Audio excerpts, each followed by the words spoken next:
Nakapili na nga ng bagong coach para sa ating women's volleyball team. At yan ay walang iba kung hindi si Coach Francis Vicente ng UE.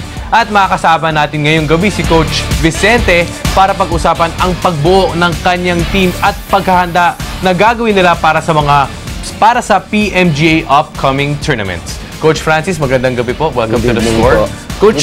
Coach, gusto ko lang matanong, bago i-announce yung announcement na kayo na magiging coach ng volleyball team natin dito sa bansa, nakatunog na ba kayo?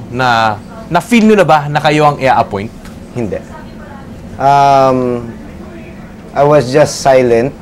No, basta ako, nagtatrabaho lang ako bilang mentor ng mga UE squads plus yung Generica team. Basta, siyempre, nagpe-pray din tayo na maraming nagiging kandidato. Pero, unaware ako dun sa ganong selection na ginagawa nila eh. And of course, Coach Vince, after the appointment came your announcement na magkakaroon tayo ng nationwide tryouts. So it doesn't matter kung superstar ka o bench player, you have to undergo the tryouts para makapasok sa kupunan. So my question for you, Coach Vince, is ano yung hinahanap mo sa isang player para makasama siya sa national team? Unang-una, syempre, in an international tournament, you need height. No, that's what I saw when I went out for a tournament sa international. It's the height eh. No, matagal ko nang sinasabi yun, yung height is an advantage. Of course, yung talent, kaya mong ituro yun eh. Pero yung height, yun yung hindi mo maituturo eh. Napakahirap na, siguro marami pang gamot na iinumin nyo para tumangkad eh. So, hindi ka mukha na may height, training mo, proper training, lalakas at lalakas yan eh.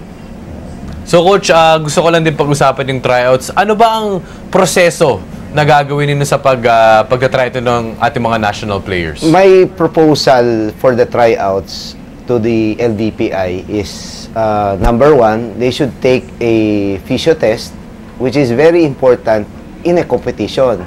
So yung physio test will involve medical side also of the test. Siyempre, hindi ka pwedeng maglaro kung meron kang injury. At the same time, you can identify ano yung weak point ng body. So, yun yung magiging approach doon, yung scientific approach nung pagta-try out. Then, the next is yung psychological test. So, you're going to a battle na medyo mabigat yung kalaban mo na nagpe-prepare din eh. Are you mentally prepared? Ano yung tawag dito, yung ibig sabihin ng competition? So, kailangan mentally tough ka dyan eh. So, kahit anong mangyari, kailangan palaban ka. So, dun makikita doon sa test na yon. Hindi lang yung popularity. Plus, meron pa siyang isang test yung competitive level. So, magtatagisan ng talino yan kung sino yung mas magaling. So, if you have the height, magaling ka na, then, maybe yung rating mo will go up. Coach, nabanggit mo yung popularity at alam naman natin na ngayon, ibang klase na ang popularity ng volleyball dito sa Pilipinas. I'm sure so many fans are wanting to see their favorite players, yung mga idol nila sa national team. Now, does that come into play sa selection process, Coach? Iniisip mo ba yung mga kagustuhan ng mga fans na makita the likes of Alyssa Valdez, Kim Fajardo, Jaja Santiago, all those players in the national team. And these players that I mentioned, you mentored them nung kayo po ay UST moderator. Yes, no. Kaya ko ini-encourage yung pagdaan dun sa tryout nila, even though they are already having so big fans already.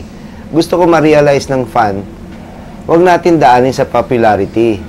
Daanin natin sa proseso lahat. Para pag later on, walang sisihan. Kasi mamaya magkakaroon ng sisihan yan. Eh, pinili mo si ganito, pinili mo si ganyan eh. Dahil sikat siya. So, hindi ganon. I respect everything. Yung talents nila. Kasi, yung karamihan galing sa akin eh.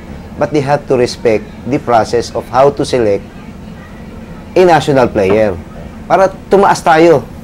Wag lang tayo dun sa palakasan system. Dun tayo dun sa sistema na talagang ito dedikado, committed na players na pwedeng magsilbi sa bansa.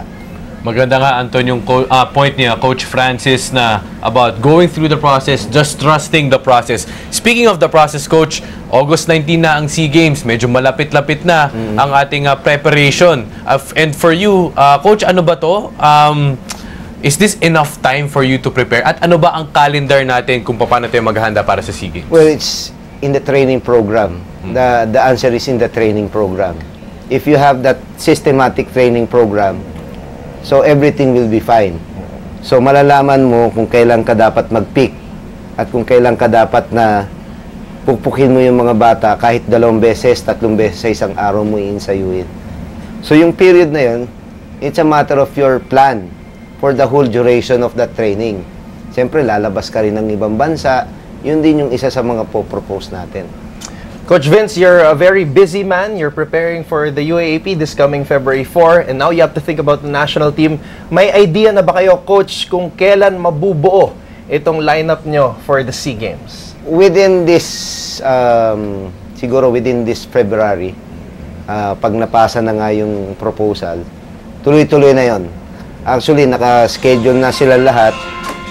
Naka-schedule na sila lahat, no? Aayusin lang, paplansyahin ko lang, a-analyzing ko in every way. If my analysis is correct, tapos yung scheduling is correct. Okay, so we all wish Coach Francis Vicente all the luck. Pero ito nabanggit mo na Coach Vince. Coach, bakit nga ba Coach Vince ang bansag sa'yo? Kwento mo naman sa amin. Hindi ko alam. Saan ba nanggaling yun, Kasi Coach? some call me Sir Vince. Yeah. So, Sir Vin, ang tawag sa akin nila, Eliza, si Dindin is tatay, so si Jaja is tatay. So yung Coach Vin siguro, yung pag-coach is formal eh. Yung Sir, parang hindi ko alam kung mas nakakataas na may edad na. Okay. So I guess, Migs, here, we'll stick to Coach Vince. Okay. So Coach Vince, UAAP, February 4. At sakto, naka-red ka ngayon, Coach. Meron ka bang may bibigay sa amin na konting preview about the UE Lady Warriors? Well, alam nyo naman, medyo hirap tayo dun sa competition ng UE, no? Iisa lang yung sinalihan nilang liga, which is Uni Games. Pero yung result naman became positive. Umabot naman sila dun sa championship level with a new setter, Rosel Baliton. So, itong UAAP season, pipilitin namin magkaroon ng mas marami pang panalo. Yun yung target namin. Although every year, lagi kong ini-implement, let us go for Final Four. Pero alam naman natin, yung possibility of doing that is very hard. No? Kailangan lang, ngayon, naalis na yung mentality, loser mentality, paunti-unti. Nasa 75% na kami. Kahit pa paano, lumalaban na sila. So, nung Uni Games, masaya na kami dahil naka-isang set kami sa Lasal, no? Pero may incident pa na bumibitaw pa, pero yun yung ginagamot namin eh. Yun yung ginagamot namin mga coaching staff. Well, Coach, we're very excited to see kung ano ang mabibigay, may ipapakita ng UE Lady Warriors this coming UAAP season starting February 4. Coach Vince, congratulations with the appointment to the national team and best of luck sa darating UAAP. Thank you very much. Coach.